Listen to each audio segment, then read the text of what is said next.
For Schoology Enterprise users, becoming familiar with the end of the year or the term is very important, as you may encounter some surprises.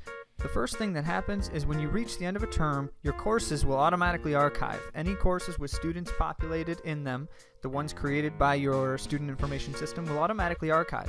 And when that happens, you will no longer see them under your courses menu.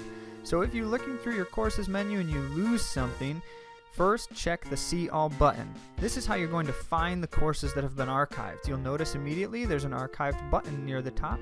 If you do see that button, it means you have something there. So you can check the archive, and there will be courses that have disappeared on you.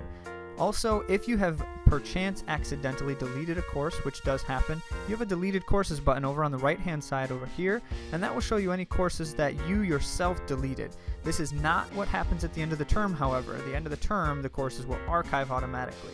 So go to the archived section and you can find those courses. Now, it's important to remember before that happens, there's a few things you can do to spare yourself the time and grief. First, as we're nearing the end of the term, under the Options button, you can save the entire course to your resources. This would save it to either your personal, public, or group resources, located at the top here. And when you do that, you can select the location you want to save as well.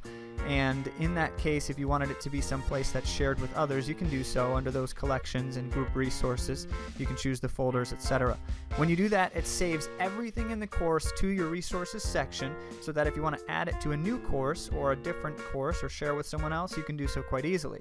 You also have the option of doing that one item at a time with the settings wheel on the side. Save to resources.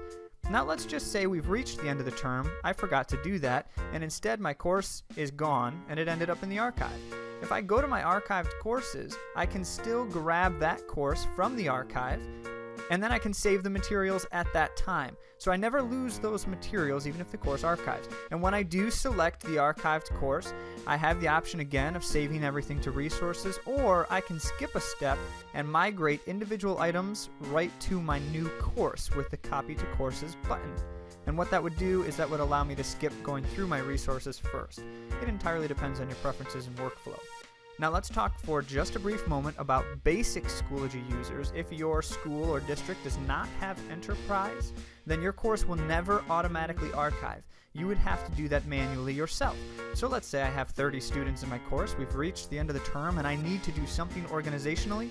I don't want to delete all of the members in my members tab and add all my new ones, because that takes quite a bit of time, as you can only delete one member at a time.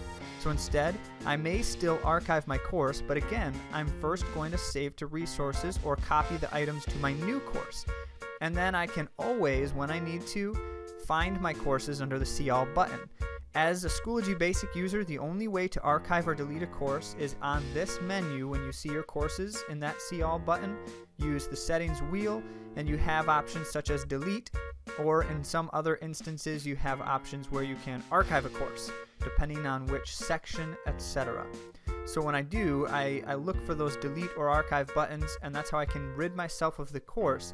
That's important to do, otherwise the students who are in that course will remain in that course, and it can clutter up their Schoology from the student side as well.